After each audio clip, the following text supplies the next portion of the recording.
You're now listening to the Stronger Inside podcast, where we break down all things regarding health, fitness, and wellness to help you improve your mind, body, and environment. And now, your host, Wayne, a.k.a. Workout with Wayne, and Ernest, a.k.a. Mr. 100 Pounds Down.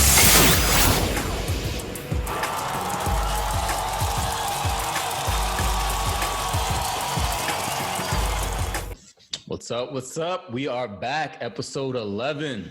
Welcome back to the Stronger Inside podcast. What's up, man? How you doing? I'm chilling, man. How you? I'm good. I think we have a new milestone officially. Yeah, man. Yeah. So we, as you know, as the insiders know, your boy was pushing 400. Yeah. A couple years back. So I have crossed that 120 pound mark. So I am down 120. I'm down 121.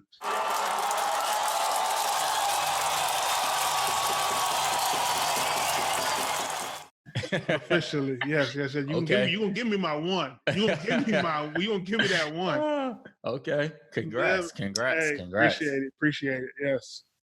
Yes. Hard work, consistency. It is paying off. So yeah. So I appreciate the nudge in this direction, but you're putting in that work, baby. Yeah. It's just something that, to me, what I see as there's the mentality of no finish line. So it probably doesn't feel as hard as it used to. Right. Because you're just kind of doing what you do. Right. And it's not a pull. On your training plan within the app, I have those phases, those phases of those learning stages, right? And really, for you and your wife, you have achieved what phase 4 is about, which is unconscious competence.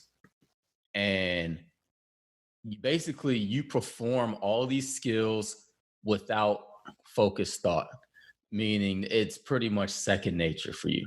Right. And that is pretty much the final stage. Now, cleaning up your habits, and the longer you do it this way, the less likely you are to revert. And that's what we're seeing. So it doesn't look like that's going to happen. But yeah, you are really in this unconscious competence, meaning that to make it make more sense.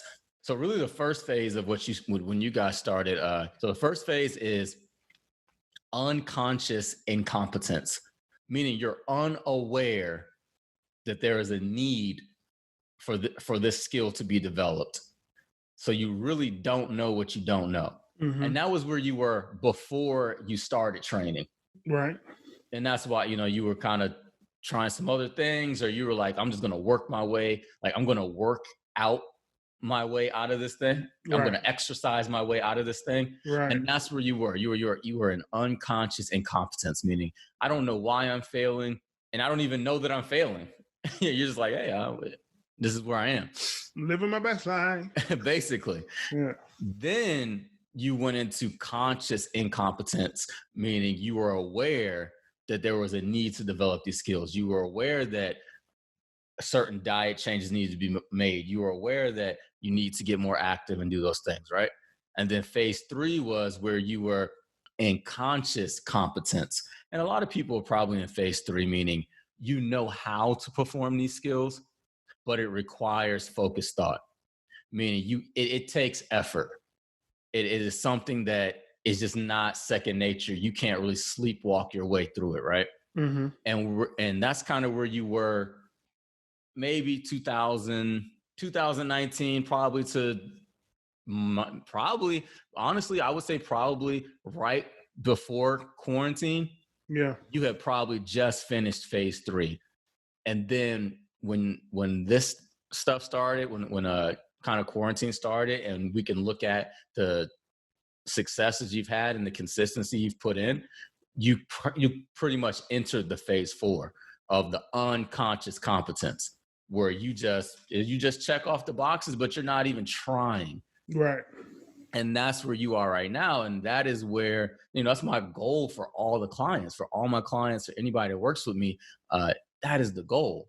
And when you see people that are really fit, you see people that are trainers, you see people that are athletes, whatever, we're kind of in this mode, unconscious competence. Like, it's not work for me to eat the way I eat. It's not work for me to go to the gym. I work in the gym. So, like, it's actually work for me not to do these things. Right. Because I'm changing my habits, if that makes sense, right? Right. So that's awesome that you are there at that point now. That's really, that is the definition of stronger inside right there. That is where you are mentally, emotionally, and now your body and health is the byproduct. So if others can really look at those stages, maybe where they are, and say, how do I get to unconscious competence? Mm-hmm. Because you're not going to lose 100 pounds and not get to unconscious competence. You're going to be stuck in that same spot, and you're going to be kind of wheels in the mud. So I'll run those down really quick again. It's unconscious incompetence, meaning you don't know what you don't know. Then you can graduate to conscious incompetence, meaning you know that there's a need to change. You just need to work on it. You know something's not right. Then there's conscious competence, meaning that you can get things done. You know how to do it. It just takes some work. You need to be really focused.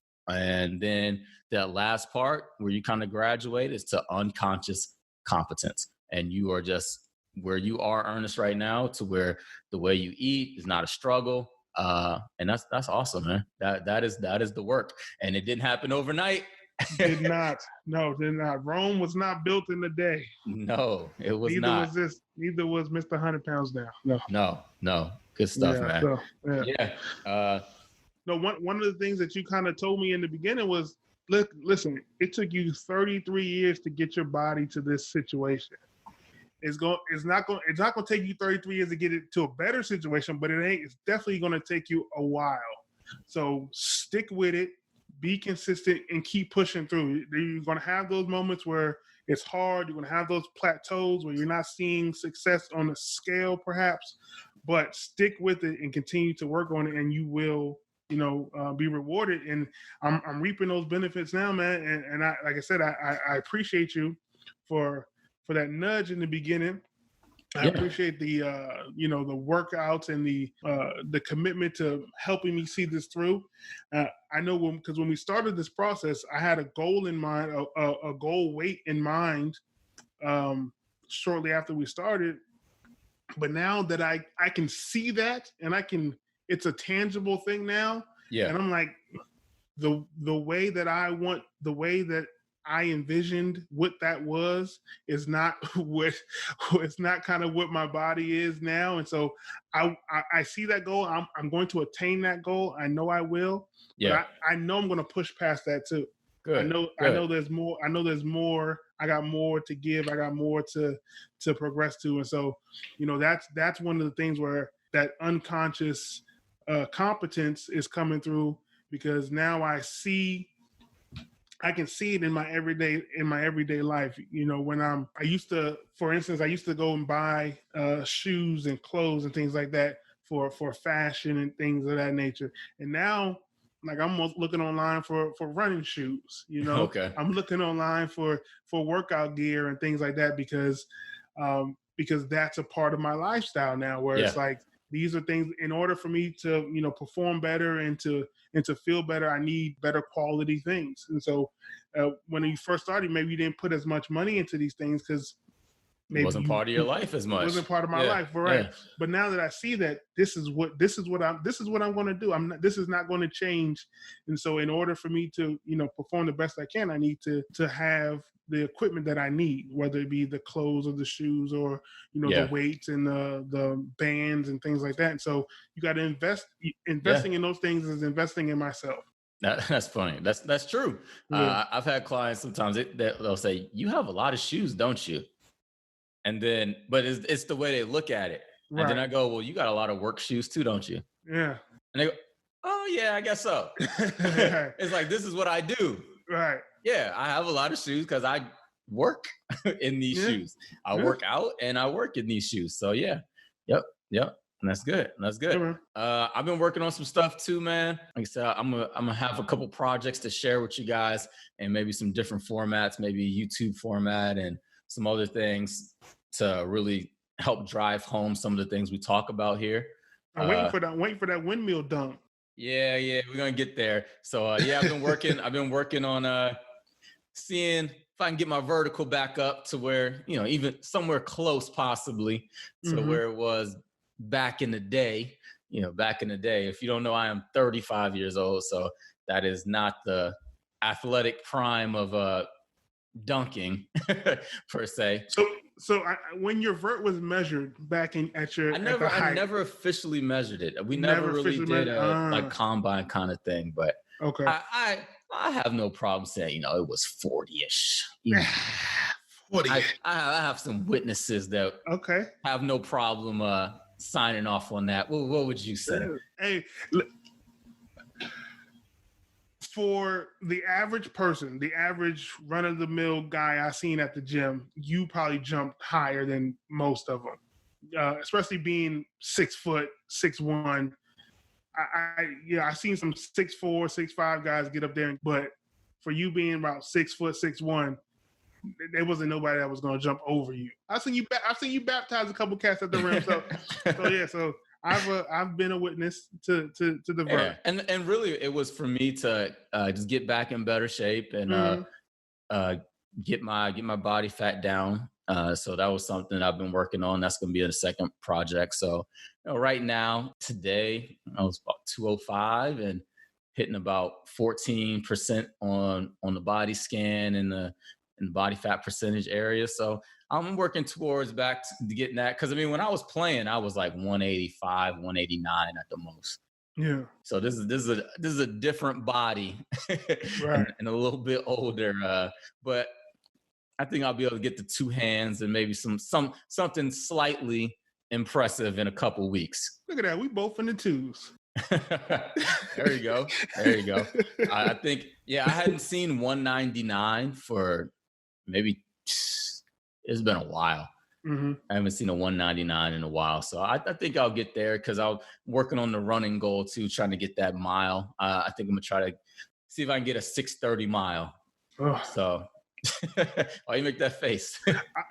I wake up at 6:30 to go run my mile, but that's your 6:30 mile. That's the closest I'm gonna get to the 6:30 mile. Never say never, man. Never say never. So I want to see, just keep that, and that's what something that I feel like maybe what I was missing, the physical challenges, because I could kind of get bored with fitness a little bit in terms of just lifting and doing different stuff. So I really try to do different stuff. Last summer, I did tennis and swimming lessons just to keep myself interested and find different ways to train, because it can get boring. To be honest, lifting weights is not the same as playing basketball. Right. So, I found that basketball league prior to the COVID breakout, then that got canceled. So just using these different little challenges to see how fast I can get my mile time down, if I can get back to dunking with two hands easily and seeing what I can do. So I hope you guys can follow me on that process. That's my end of, doing some transformations and things like that. So I'll have some of that stuff for us in different formats, and we'll keep showing you guys that a lot of things are possible with consistency and hard work. Yeah, man. Let's get into episode 11. So we are going to get back into the training side of things. We've talked a lot about habits, environment, nutrition, wellness. We're going to get back into the training side of things because we don't want to lose sight of that. That is maybe not as important when it comes to weight loss or managing a healthy body weight, but it is important. So let's get back to that. So today we're going to talk about how to improve your workouts, how to work smart, not just hard.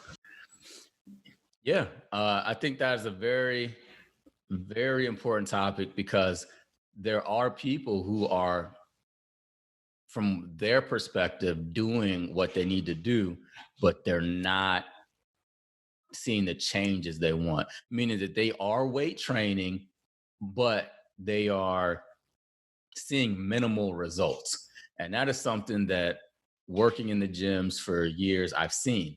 I can see who's consistent. I can see who's not. And sometimes even those consistent people, they come in and they're doing just some small things wrong. And they're actually working hard, but it's not the most efficient way to do things. And if they tweak some things, they could take that energy that they're putting into the changes, that energy that they're putting into training, they would actually start to see better results. Because nobody wants to do something without results. You don't want to put in hours over weeks and months and not really reap the benefits. Absolutely not. Yeah, nobody wants that. Nobody wants that. That's just, and that's frustrating. And then that could lead to somebody kind of quitting and saying, "Oh, this doesn't work." Yeah. So we'll run down a couple things, and probably some of our listeners will be able to identify with some of these. And if not, maybe they'll see somebody else that does these things and they can learn from it. So let's do this. Let's start with this one.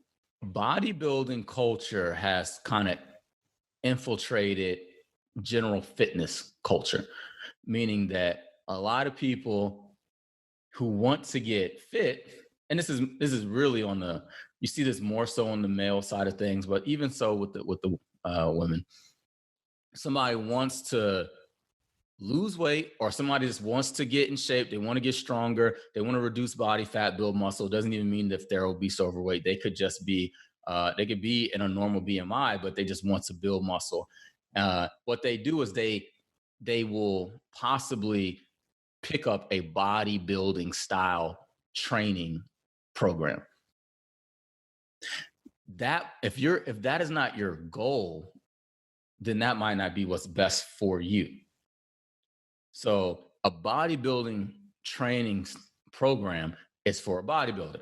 You can't be a bodybuilder part-time in terms of effort, right? Right. That means this is in terms of effort, this is a full-time job. I'm not talking about the money you make from it, but we're talking about the effort that you put into it. Bodybuilding is a full-time job. So a lot of the issues that people that are struggling, somebody who's in a bodybuilding training program, they don't have those issues. They work out 5, 6, 7 days a week. They're putting 2-3 hours into the gym, whether it be aggressive weight training, adding in long states of cardio sessions. They're doing all these things to really manipulate the body and push it to a whole new level, right? If that's not your goal, then you shouldn't be training that way. If you're a busy parent or a traveling professional and you have 2 to 3 days a week to work out, then you shouldn't be trying to use a program made for somebody who needs to weight train 5, 6 days a week. And I'll tell you the differences with that. So bodybuilding means that you're going to, and there's different splits, meaning that there's different days of the week that you do different muscles, different body parts, right? But in order to, bodybuilding means build your body. In order to build muscle on that level, you need to really tax certain body parts with high volume, meaning that you're doing, that's where the phrase leg day comes into play, right?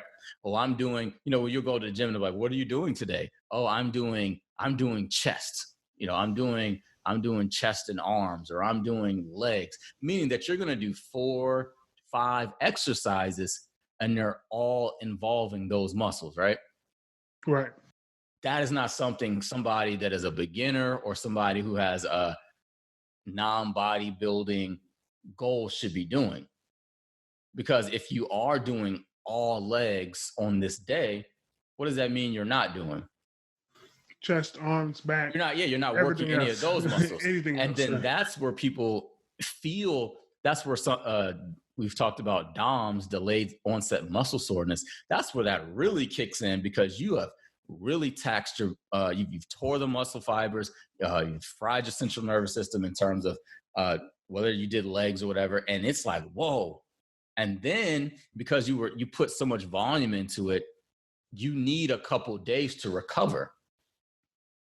So that's why you can't walk the next day. And then the next day you need to rest. The next day you need to rest. And while that body part is resting, the next day, so let's say that Monday, right? You did the leg day, right? Now you can't walk, but it's okay because you're going to go do chest. Right. And then you do chest and you're like, I can't even wash my hair in the shower.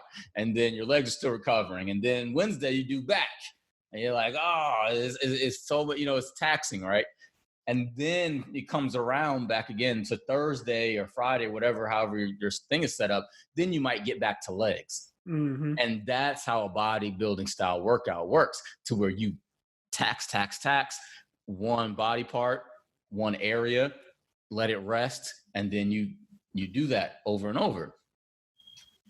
But what if you only have 2 or 3 days to work out in the week?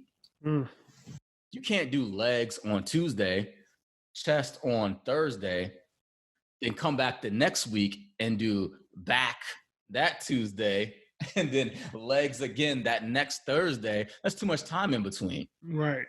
And you're not going to see the benefits. So if you're not able to be consistent with your schedule, and you're going to have too much time in between to really do some of these bodybuilding style workouts.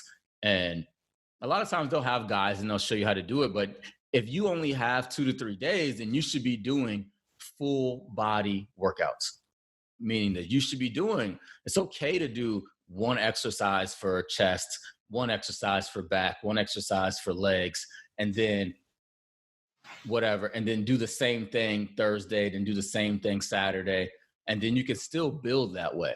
Mm-hmm. Because you have general goals. You want to build muscle, but you're not going to try to do this bodybuilding style workout, because if you're not a bodybuilder, why are you doing it? Right. If you're not a basketball player, why are you doing, plyometrics? That you should be doing. If you're not a boxer, why are you hitting the heavy bag? There's a reason for all these workouts in terms of performance and look. So you have to know why you're doing what you're doing. Yeah, absolutely.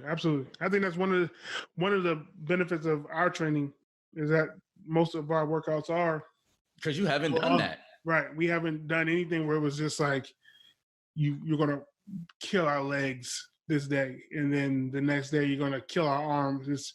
We do full body workouts. Yeah. All the time. All the time we're doing full body. Yeah, you have not had a whole chest day where you did barbell bench press, then you did incline dumbbell bench press, then you did cable flies, then you did tricep push downs, then you did push-ups. Like, if that's a bodybuilding style workout. Mm-hmm. And if you have the schedule that allows for that, and you have the goals for that, and you can feel yourself properly for that, then yeah, you're going to really see the changes in your body. But if you don't have that time, you can't train that way. All right. So let's go to the opposite side of that. That's a high intensity style of doing things. Lifting light weights. So if you are training consistently and your body is not changing, it's possible you're just lifting light weights. You're not challenging your body to change. We don't want you looking to be sore every day like we just described with the bodybuilding style workout. No, that's not what you should be chasing. But you should know that this is easy or too easy, and I need to go ahead and move up in weight. And you never really fell into that because you were tracking with the program. You were able to enter your weights, and we can go all the way back to when you first started if we wanted to, and you can see how your lifts have improved. Yeah. We're strong out here. And I see that with kind of with my wife a lot. Because when we first started, she would do the lighter weights and what do you call it, the pink dumbbells? Yeah, the pink dumbbells. Yeah, so she would do the lighter weights. But after a while, it was like, she knew that these weren't doing the trick. So she would get up, and next thing you know, she's, 5 10 pounds behind me on some of these workouts, and I'm like, maybe mine are too light. Yeah. And so, yeah. it was good. It was good to see that she saw that, I can do these. I can go through the motions with these workouts if I do it with these 10 or 15s. But I get the most out of the workouts if I do it with the 25s. And I can do it with the 25. It's harder, yes, but I can do it. Yeah. And that is what's going to make you stronger. That's what's going to improve everything that you're looking to get out of. Because most times, this is what happens. People are trying to just change the composition of the body. They want to burn fat, right? And they're not associating being strong with building muscle, which means burning fat. If we do pound for pound strength, the pound for pound strongest clients that I have that are female are on the smaller side. So you're not going to be big and bulky. You're going to be dense and compact, and you're not going to look big. And so just working on strength is going to help you maintain that body, burn the body fat that you want, and be lean. So you have to change your body. You have to lift. You have to lift. You have to lift. And if you don't want to, you're probably you're going to fall into that category where you're like, oh yeah, I've been right now. If you're listening to this and you're wondering if you're in this category or not, what weight do you use for a dumbbell row? What weight do you use for a dumbbell bench press? What weight do you use when you do squats, whether it be barbell, goblet squats with a dumbbell or a kettlebell? What weight do you use? Now ask yourself, 2 months ago, what weight did you use?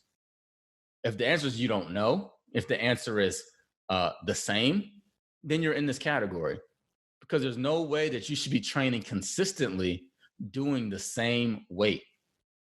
Because now, why would your body change? Mm-hmm. How are you getting stronger? So that is where the challenge comes into. And unfortunately, that is something more so that women do struggle with more so than men, because men want to get stronger and they push themselves a little bit more. And on the flip side, men actually kind of do that a little too much, and then it might lead to injury or some things like that. So we want to be in the middle. We want to work hard, work smart. You want to push yourself, but not so much that you throw your back out trying to deadlift too much weight. Right. Yeah. So that takes us to this. Not just lifting too light, but you're doing too little volume. And this kind of goes back to the bodybuilder style workout, right? That's high volume, right? Mm-hmm. Perhaps you don't need to be at that high of volume, but what you'll see with a beginner workout program or something, and it depends where you are, who you are, and where you are in your fitness journey, but 3 sets isn't enough sometimes. What? Expect, that's the magic number, right? Yeah. I'm gonna do 3 sets and I'm good. I'm good. Gucci. But anybody who is strong and is lifting a significant amount of weight, 3 sets is not enough, because you're using sometimes 2 sets just to warm your body up. Mm. So the bigger you are, the stronger you are, the more you actually have to kind of warm up, right? So let's do this, for example. Let's take somebody who's not as strong. Let's say they're going to only be able to barbell squat, back squat, the bar, 45 pounds, right? Mm-hmm. They put 45-pound bar on their back and they squat. Their warm-up is probably just going to be body weight squats, or they could get a kettlebell or something and really get down low and get themselves loose. But they're going to squat one warm-up set, then they're going to get into their body weight, or they're going to get into their barbell squats, right? Yep. Even if they're doing sets of 8 and it's tough, or getting to 12, once they put it back, we're talking about the average. It doesn't even matter if it's man or woman, or a younger guy who's not as strong. you weigh over 100 pounds. You're around, who knows, if you're between 102 pounds to 190 pounds, right? If you're putting 45 pounds on your back and lifting, you're not going to tax your body so much. And your body doesn't have to be so prepared to lift it, right? Because it's not a big jump. Right. But if you take somebody like The Rock, or I'll even take myself, for example, right? If I'm going to do sets of... Are you comparing yourself to The Rock right now? No. Okay. I'm doing sets of 5, right? And I'm going to back squat. I don't know. Let's see. Because I've been working my way back up since quarantine, but I did more higher reps. So last time I did back squats was earlier this week.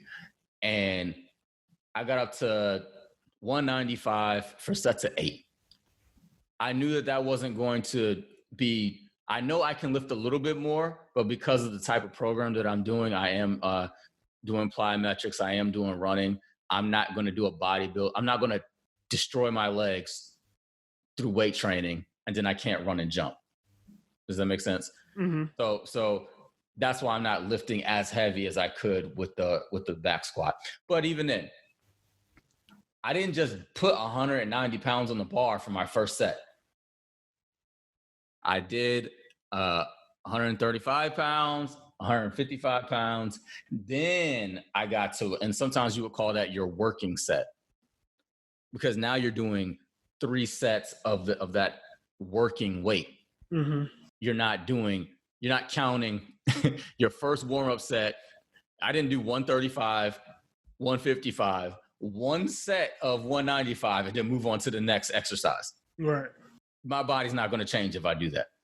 So I'm really doing 5, 6 sets, but really those 3 working sets, now that my body is warmed up, and now I can actually lift the appropriate amount of weight. And that's something that you have to do as you get stronger, especially if you do that with your bench press, you do that with your deadlifts, you do that with barbell rows or overhead pressing. You're going to do that. You're not just going to jump into, the people that are really strong and they're 200 plus pounds, 300 pounds on a bar. That's not going to be their first set. You are asking for injury. You think you're going to walk off the street and put 315 on your back and squat it. Right. Yeah. So they're not doing 3 sets, right? So even if you are somebody who is not as strong, you probably need a little bit less warm up, maybe 1 set even, and then get into your workout. But you are going to still need more than 3 sets, 4 sets, 5 sets. So there's programs to where, you're going to do 5 sets of 5. It's called 5x5, and you're going to build on that. So you're not just doing 3 sets. 3 is not the magic number. Depends on what type of program you're running. But if that is somewhere you're falling in the falling short in, add another set to your compound lifts. And that's something we'll go into next. We're not talking about add another set of curls, add another set of tricep kickbacks or calf raises. We're talking about the big lifts. Right. I think when we first started, I think we probably were starting around the 3 sets. Yeah. But then soon thereafter, it increased to 5. And I'm telling you, when we opened that app and we saw 5, we called you everything but a child of God. It's like 5. That's not fair. That's not fair. We're going to be here all day with the 5. But that, like you said, it really helped, because as I was going through the program, I would see what I did previously, because it shows up on the app. Your barbell, your bench press, your dumbbell bench press, you use 65s, right? So I would say, okay, well, I did 4 sets last week at the 65. All right, so I'm gonna do 3 sets this week at the 65, and then see if I can do the last 2 with 75s, right? So that's how I kind of was like, all right, I'm gonna kind of warm up with what I did last time, and then try to increase it this time. And so if I was able to get to 75, then the next week I would kind of do the same thing again, where I would do 1 set with 65 and then do 4 with the 75s as I kind of increase that weight. And there's a lot of different training methods that you can implement. We've even done to where you've done your 3 sets, and then on your 4th set, I asked you to do as many reps as possible, almost like a burnout set, or sometimes there's something called a drop set. And those are more advanced principles, and that's not something that you should be doing off the bat, but those are ways to, again, make sure that you're progressing, because I like doing that as many reps as possible in that last set, because then we can see where your strength really is. So here's something that can help our listeners, our insiders, right? Here's a little insider tip. If you think you're lifting too light, right, and you're not sure, next time you're training and you have your 3 sets of 12 or 3 sets of 14 or 3 sets of 10 or whatever, right? And you do that, then get your same amount of rest, do a 4th set, and see how many reps you can do. If you're doing 3 sets of 10 and then on the 4th set you can do 18 reps, then that means your sets of 10 were too low. Right. If you're doing sets of 12 and you get to 20 reps, then that means the weight you were using previously was too light. But yeah, that is going to allow you to say, okay, I can do more. And the next time I come back, my sets of 10, 12 or whatever need to be heavier, because I should only be able to do whatever the prescribed number of reps is on that last set. I should only be able to do 10 or 12, or maybe have one extra in the tank. You know, you don't have to go to absolute muscle failure, but you should not leave 7 reps on the table per se, because then you're just not getting stronger. So that would be too little volume, add some volume, add a set, and you'll possibly see a difference right there. This next one, this is a little tough, because you're going to need some training experience, or you're going to need some coaching to really pinpoint what you're doing wrong with this. But I would say, if you're going through the motions and not getting quality reps, that means you are kind of rushing, lifting with poor form, not really getting full contractions, and also not having your body aligned the right way, so that you're not, for example, if you're doing a dumbbell row on a bench, of course, when you're doing a pulling motion, which is a row, you should feel your back muscles working. That's your primary mover. Then second would be the bicep, right? But in order to keep yourself in proper position and not compromise your torso, compromise your position, you should feel your core, your abdominal muscles working. You should not have a rounded lower back. You should have a flat back, or a phrase would be a neutral spine. So you should have that. And even prior to pulling that dumbbell, you should feel those abs on. And that's something that we've worked towards with all our exercises, right? To where it was like, every time we did something, it was like, do you feel your abs on? Do you feel this, right? Do you feel your glutes engaged, whatever we were doing? Because that is those muscles between your knees and your shoulders, that pillar area, that needs to be on. You need to be aligned properly. So if you're doing a row with a rounded lower back, and you're kind of shrugging at the shoulder using your trap in your arm, your abs are off, and you're just pulling this weight up. And I see that a lot. You're not going to get stronger as fast as somebody who is doing it properly. And they might even start off lighter than you, but they're going to really build their back properly. They're going to get stronger within their core, and they're going to build muscle because they're going to get quality reps. And then going back to the speed of things, if you're rushing through, there's certain rep counts, and I don't get too far into that depending on the client, but you shouldn't be rushing through, because there's something called time under tension. Time under tension basically is the amount of time a muscle is held under tension during that exercise, meaning that there's 3 phases when you're performing an exercise. There's the concentric motion. So let's use and when I say speed, the phrase would be tempo. We call it tempo, but there's 3 phases to, for example, a dumbbell curl, right? So your hand is at your hip. You're bringing your hand up towards your shoulder area. So you feel that bicep contracting. That's the concentric movement. It's contracting, concentric is going up, right? Then at some point, even if it's for a small moment or it's going to stop, right? That will be isometric, meaning you've heard that phrase before, like a plank. A plank is an exercise, but you're just holding, right? Right. That's an isometric movement. So now, even within a bicep curl, you have to stop before you go down. So that's the isometric portion. And then lowering the weight, coming back down, will be the eccentric portion, right? So if you are rushing up on the concentric portion, like one, and then you have no control going down, you didn't really even stop for isometric, and you're not even going down under control. Was your muscle really under tension? Not really, right? You just were going up for 1.5 seconds, then you just come down under with no control. But now you could even do, and this is why bands are able to be effective.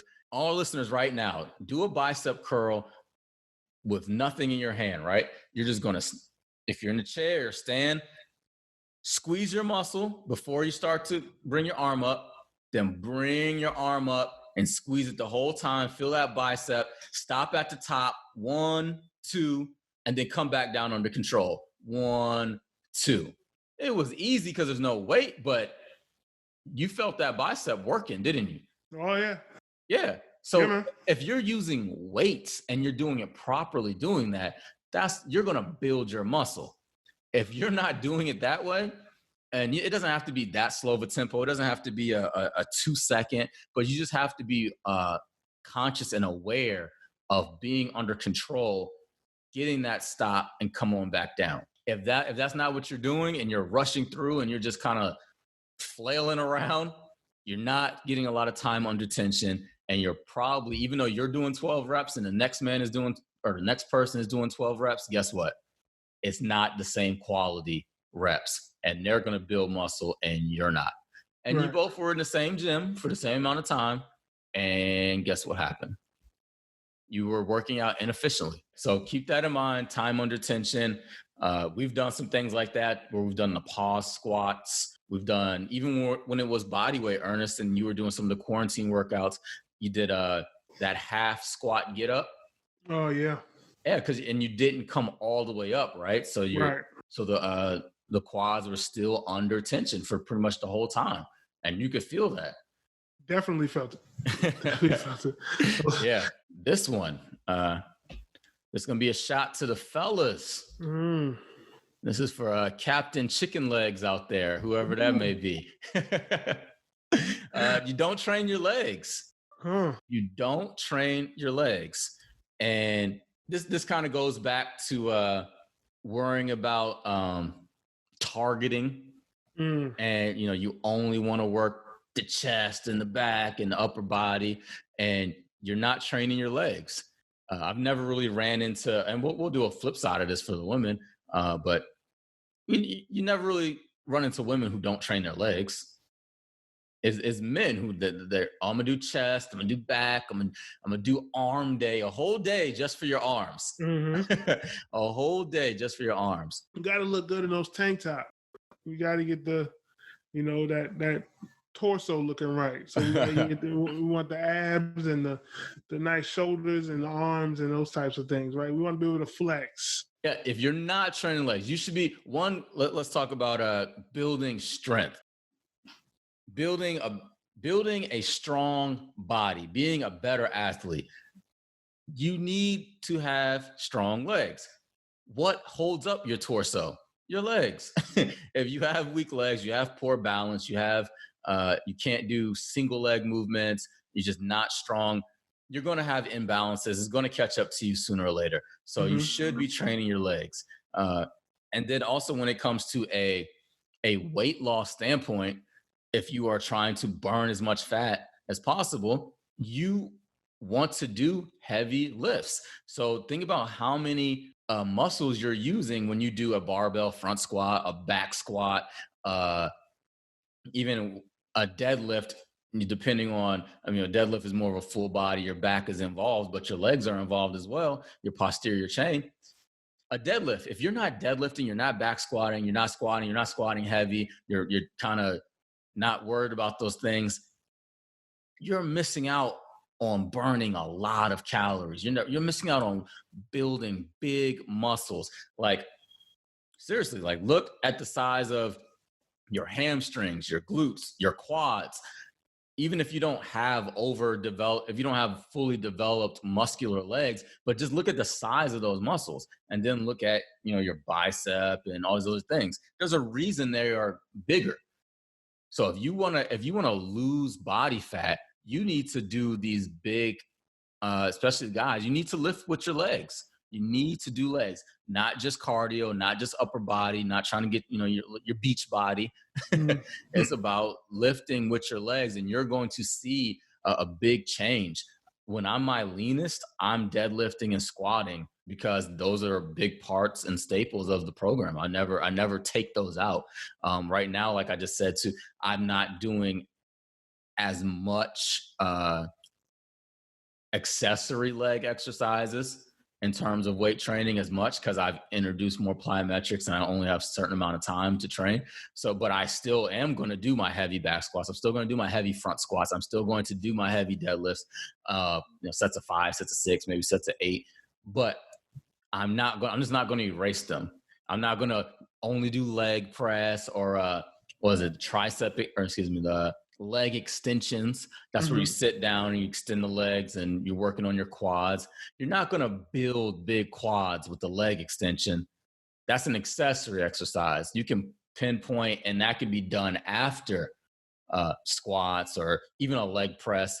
I don't really do leg press that much because there's nothing that's going to benefit me from an athletic standpoint. Right. But in terms of building mass, building muscle, the leg press can come into play. But if you're those are going to build big muscles, and they're going to burn a lot of calories. So you should be lifting heavier with those things. I completely agree. I think before I started the process, I used to have big time back problems. I'm talking about like running for, like I used to play basketball or whatever, running for a period of time, my back would tighten up. Real uncomfortable to the point where, you start feeling it in your legs a little bit. And so I have to stop running. But so that was some of my trepidation to doing some of the squats and deadlifts and things like that. Yeah. But as we did them and, started with lighter weight and started doing it more and more and more and adding weight, I got to a point where I having a stronger back really helped alleviate the pain. Yeah. Because, I was big. I carried a lot of my weight in the front, a lot of that visceral body fat. And so a lot of that was pulling on my back. So as I'm running, that's pulling on me. That's, it's not even just when you're running, it's all day. All day long, right? All long, but you know what I'm saying? But so just putting that extra strain on my back, it needed to be stronger. It affects my body strength, but it affects my posture. It affects so much more when your back is strong, when your legs are strong. So I completely agree with you. Yeah. And then your posterior chain, what we talked about, your posterior chain, like I said, your lower back pain has been alleviated because your hamstrings are stronger, your glutes are stronger. And then by doing all those compound lifts, your abs are stronger. That's not in the front of your body, but then also you have external obliques. You have a lot of other just smaller muscles that are allowing you to be strong and have stability. And then, like you said, your posture is improved. And now the backside of your body is really strong and it's able to support itself and then perform. Mm-hmm. Yeah. There's no way I'm running these miles and 2 miles and things like that with a back that seizes up after, 50 yards. Yeah. Good point, man. So now we're going to take it to the ladies. Hey, ladies. You only train legs because you don't want to get bulky. You don't want traps like Terry Crews. So you're only going to do legs, right? You're only going to squat. You're only going to do lunges. You're only going to do all these other, glute bridges and hip thrust and leg extensions and hamstring curls and a little bit of core, then you're out. Then you're good. You're not gonna bench press. You're not gonna do lat pull downs or pull ups. You're not gonna do shoulder presses, overhead pressing. You're not gonna do any of that. You're just gonna train legs, do cardio, and do a little bit of core, right?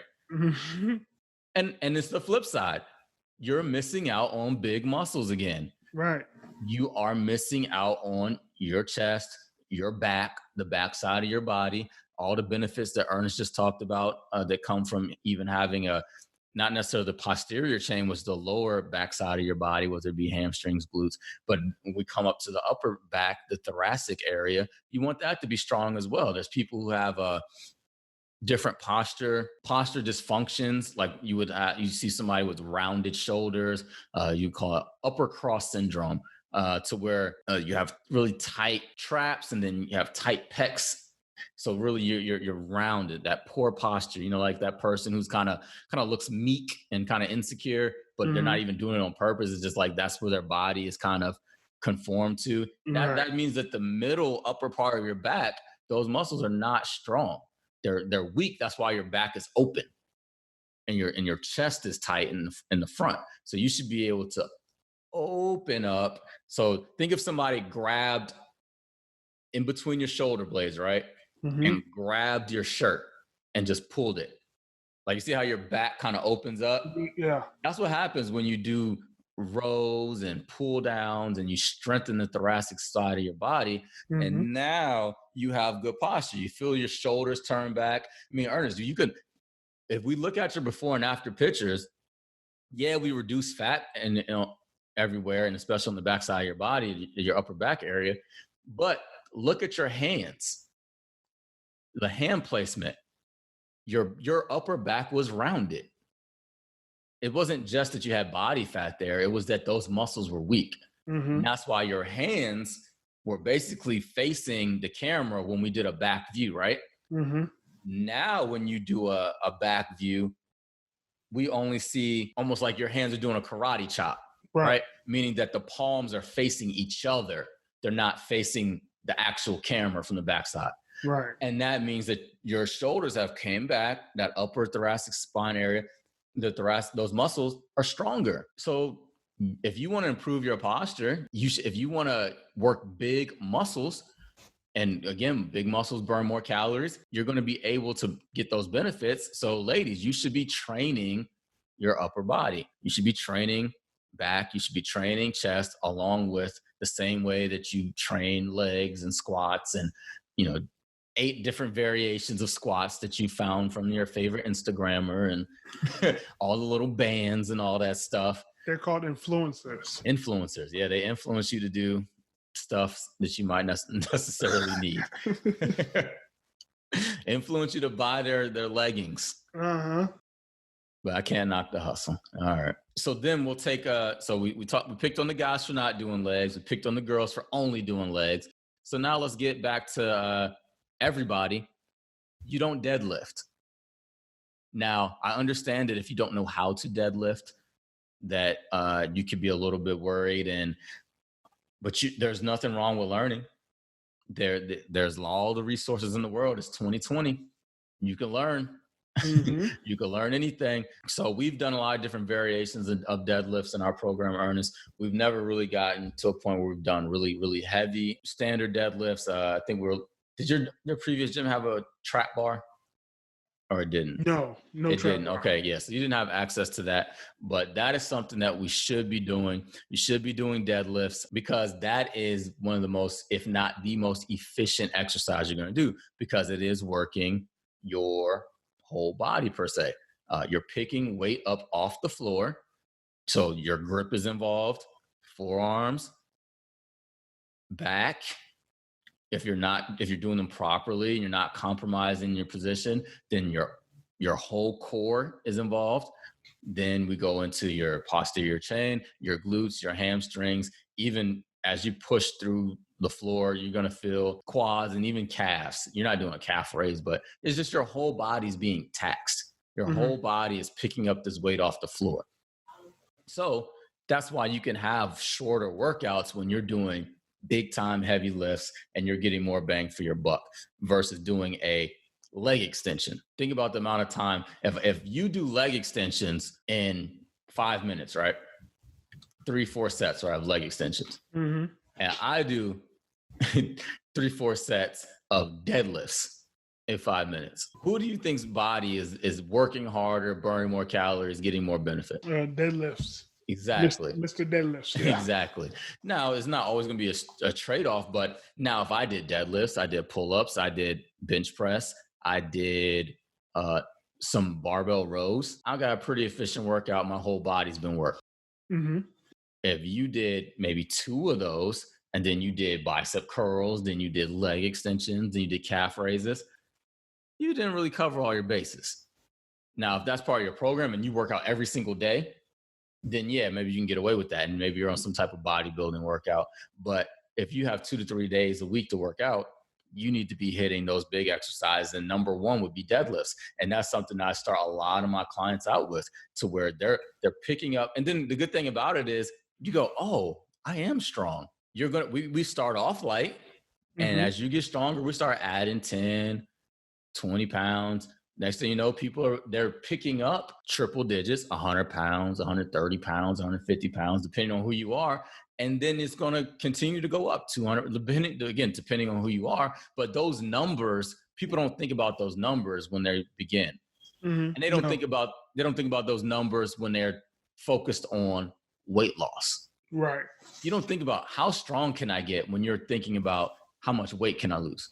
How small can I get? Yeah, but that should be what you're doing. And you should be getting so much stronger while you're losing the weight, especially early on. So yes, should be deadlifting no matter who you are. Some variation, doesn't matter if it's a trap bar, traditional barbell, mixing in Romanian deadlifts, using kettlebells, doing a single side.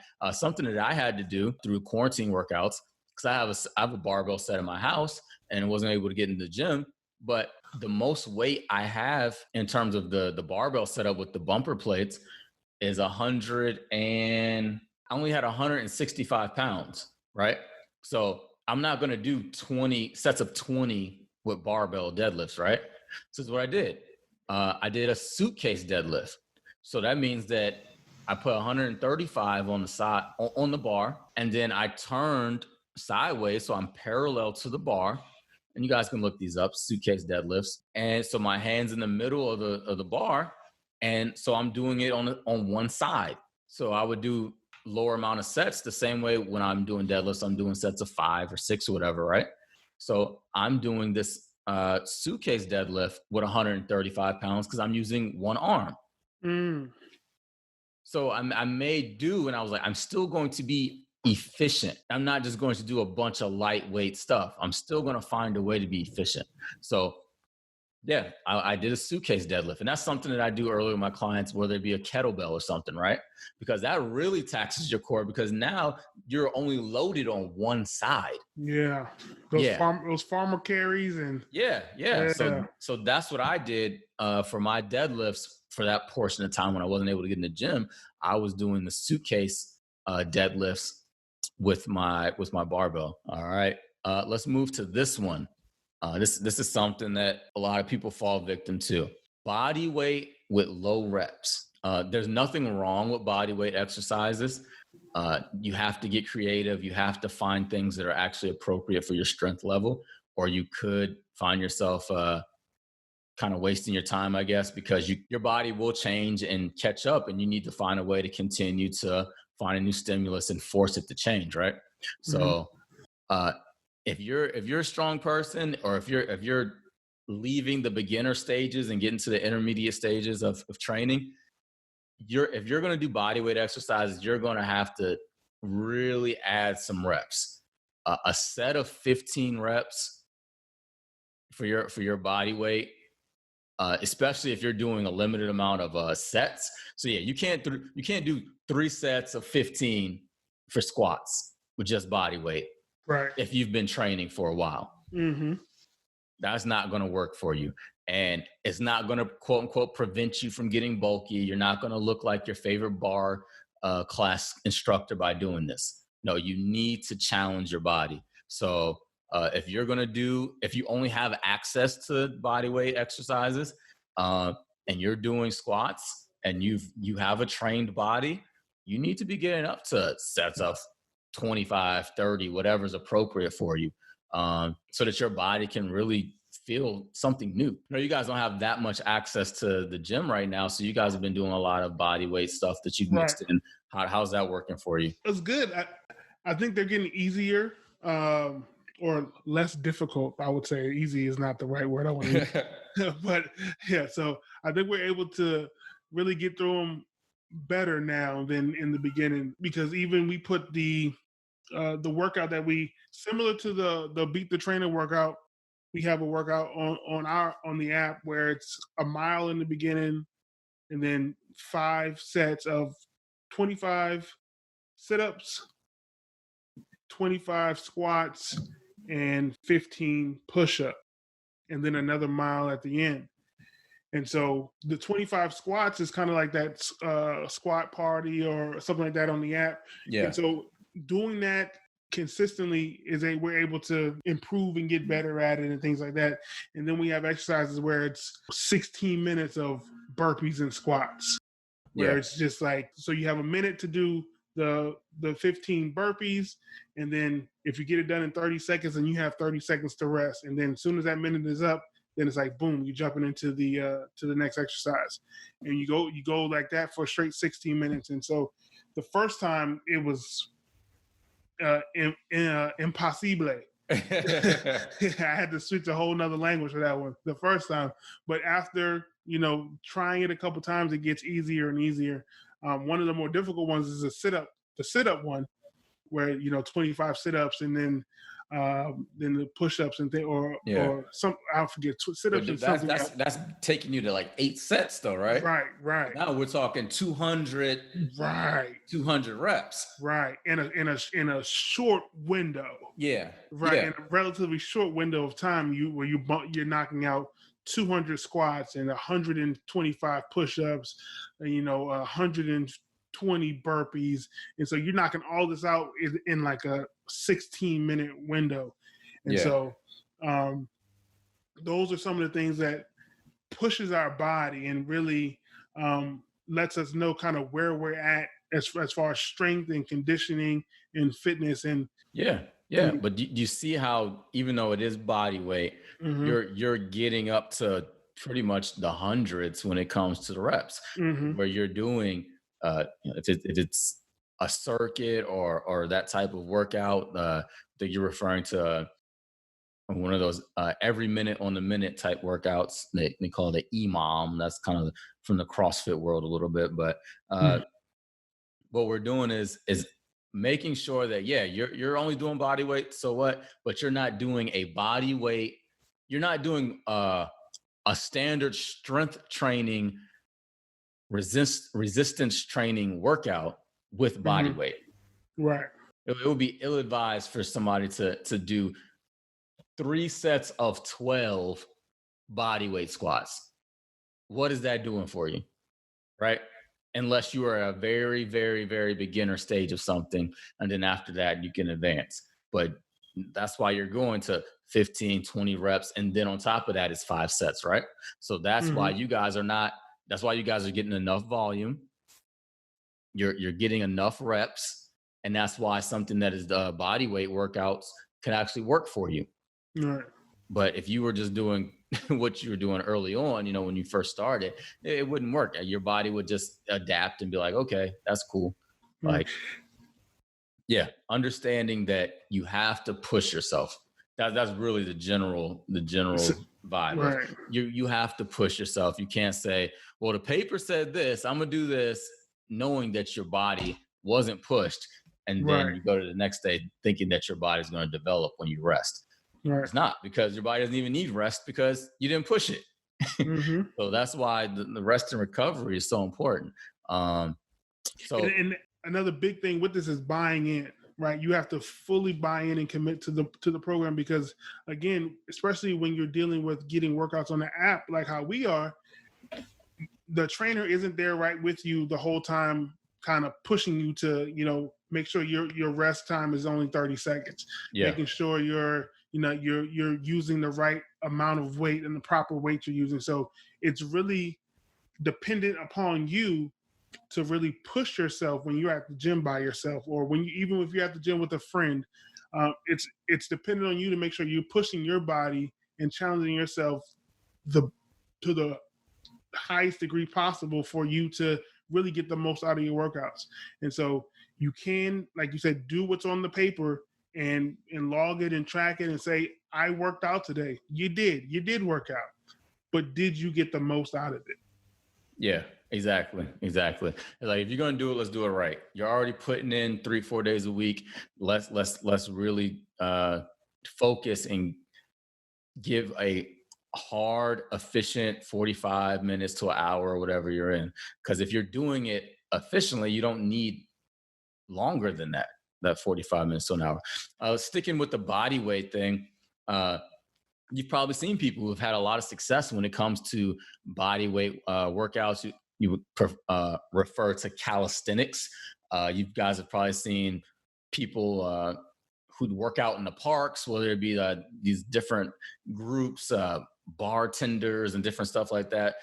These are people who use pull-up bars and push-ups variations, and you don't really see a lot of leg exercises with the calisthenics people though. They do squats, and that keeps their heart rate up, and they burn a lot of fat that way in terms of doing high rep squats. But sometimes there is really, really, when you see that Johnny Bravo body, that huge V and maybe the chicken legs, you do see that a little bit more in the calisthenics world. But yeah, you can really build muscle. Of course, there's going to be some nutrition involved in terms of being in a caloric surplus so that you can build. But yeah, you're going to see these guys, and they're not doing low reps. If these bartenders and calisthenics guys that use the park and they're doing pull-ups, muscle-ups, variations, chin-ups, different types of push-ups, you got pike push-ups, you got handstand push-ups, you got all these different things. They're doing high reps. They're doing 10 reps, or 10 sets. They're working out. And the one criticism I will give that style of workout is it seems like they work out too long. But that could be just kind of like a hobby thing for them, to where it seems like they're in the park a little long. But that's just my observation. I've never actually participated in anything like that, because I really like to get in and out, and I don't want to do 300 reps of the same exercise every day for every workout. I know they give some variations in there, but it's only so many pull up, push up variations you can do. Right. And these guys are strong. These guys very strong, because their core is strong, because you are doing you're controlling your body. Right. And they do play with tempo a lot, which we talked about. So they're working on eccentric portions where they're lowering themselves, and that almost kind of goes into the gymnastics world. When you see somebody on the rings or something like that, you're going to see impressive physiques on the rings and different things like that, because it takes a lot, and your core is strong. So yeah, you get that from that as well. So something that I noticed while watching these bartenders with a Z, they all have on long pants. I'm thinking there's some chicken legs going on with these bartenders. Yeah. I think they skipping leg day out here. Yeah, I don't know if they're doing as many squats as they're doing as pull-ups. Yeah. Because I don't think nobody going to the gym in Jinko jeans. but the proof is, if you put in the work, you can achieve. You can achieve your goal through a couple different ways. But they are doing. What is a pull-up? What is a push-up? Compound lift is still body weight, but they find different ways to manipulate, whether they're doing incline push-ups, like I said, different types of muscle-ups, and they get really creative, and they're doing dips and all those different things. You're working a lot of muscles. So if they get high reps in there, and they have a nutrition, and they have the diet that matches, which is we're not really talking diet in this episode, but yeah, you're not going to out train your diet. So anybody that you see is ripped in the park doing 200 pull-ups, they're matching their hard work in the training world with the diet world. They're not eating donuts, probably. No secret eaters out here. Probably not. So yeah, if you are another guy, some of our younger listeners probably never heard of him, but there's a guy, Herschel Walker. Herschel Walker was a standout athlete his whole life. I think he even ran. He was an NFL running back, but when he was at Georgia in college, I believe he ran track as well. And I mean, still to this day, what is he, in his 50s? Probably late 50s. He's still ripped up. He's done some MMA type fighting, but he is famous for his calisthenics, to where he never lifted weights. And this guy played in the NFL. He played, in the SEC. I mean, did he win a Heisman or something? I'm not sure. But this was a guy who was the top of his game, and he would do hundreds of push-ups, hundreds of sit-ups, hundreds of these different calisthenic exercises, and that was his routine. Herschel Walker won the Heisman in 1982. 1982. There you go. See, that was before we were even born. Yeah, man. And he's still ripped. See, consistency. Yeah. That's crazy. But I mean, this guy was doing 1,000 dips, 1,000 squats, 1,000, and that's time consuming. He probably can do them at a fast pace, but still, that is a long workout, and that's why I would rather have some weights involved. Yeah. But if he were to try to, he couldn't get to that point because he didn't start off doing 1,000. He probably started off doing 100 and got to 500, and then he said, "How does my body continue to change? I gotta increase it." So he is a person who is pretty much the epitome of. He is the poster boy of calisthenics, Herschel Walker. Oh, well, let's do this. Even though we are only kind of speaking on the actual training aspect, if you are pretty much abusing your body in terms of burning the candle at both ends per se, and you're not getting enough rest, you're not getting enough sleep, you're working too hard, and you're not seeing strength gains, then that could be a reason as well. So if you are, possibly doing some of these other things right, but you sleep 4 hours a night, then your body is being taxed all day and it's not being able to recover. Possibly making sure that you're eating enough calories, getting enough sleep, getting enough rest. That will allow you to train smart, not necessarily hard, because if you're working and pushing your body, you do need that rest and recovery. Train smart, not just hard. Yeah, train smart, not just hard, because the work ethic matters, but you don't want to enter the rate of diminishing returns to where you're just working so hard that you're not seeing big gains. Because when it comes to strength and it comes to even things like plyometrics, what I'm doing right now with my increase my vertical program and really chasing things, I can't go out and do it every day. I can't I'm not going to do 100 box jumps every day and think that I'm going to be able to perform. No, part of the recovery is rest.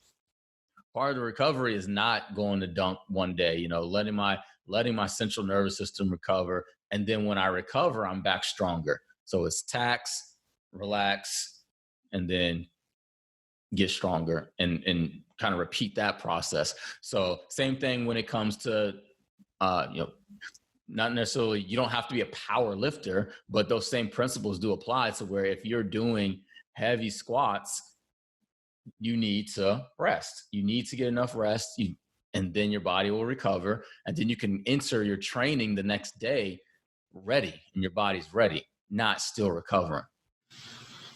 Yep. Yeah. So let's do a quick wrap-up rundown. These are reasons why you're getting minimal results, even though you are weight training.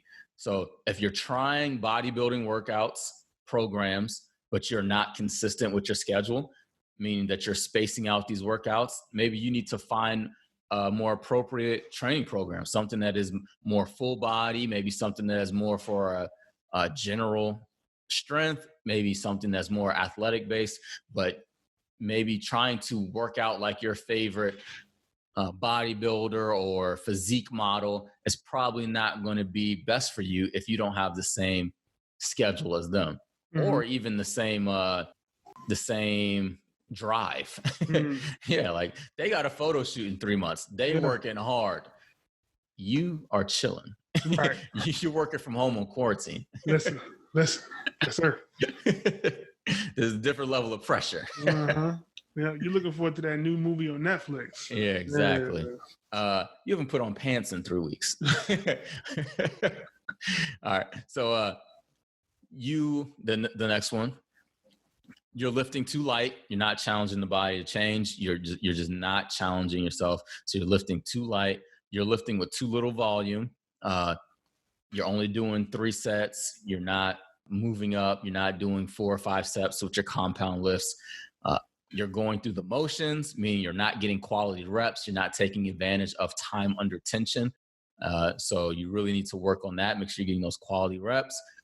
You don't train your legs. You're chickening out. I see what I did there. Taste the soup. So you're not training legs, especially you fellas. Train your legs. Do squats, do front squats, do lunges, do step ups. Make sure that you're training your legs because your legs are what moves your body. All right. So then, ladies, don't only train legs. It's okay to do things other than squats. Train your upper body. It's not going to make you bulky. It's not, your torso will never look like Herschel Walker. Sorry, ladies. It's not going to happen by doing a couple pull-ups, push-ups, push-ups, lat pull-downs, just whatever the variation. You should be training your back. You should be doing pushing and pulling motions, not just arms. Because a lot of times when I say upper body, for women, they do think arms. They're not thinking back, chest, which is a compound movement, which the arm is going to be involved anyway. When you do a bench press, your triceps going to work anyway. When you're doing a barbell row, your biceps going to work anyway. But we don't want to only focus on those small isolation, pink dumbbell movements. We don't want that. All right. Then we got deadlift. You don't deadlift. If you haven't been deadlifting, you need to start. If you don't know how, you need to learn. And if you are learning, start light and work your way up. These are resources, there are resources out there. I'm in the process of creating some. So hopefully that'll be something I can be a person that you can lean on for that. But you should be deadlifting. There are so many variations, whether it be like I described, the suitcase deadlift where you're doing only one side, whether that be a kettlebell, a dumbbell, or there's just so many variations of deadlifts that you should be doing to really work the posterior chain of your body so that you can be strong. Like Ernest said, he's alleviated a lot of back pain to where his hamstrings are strong, his glutes are strong.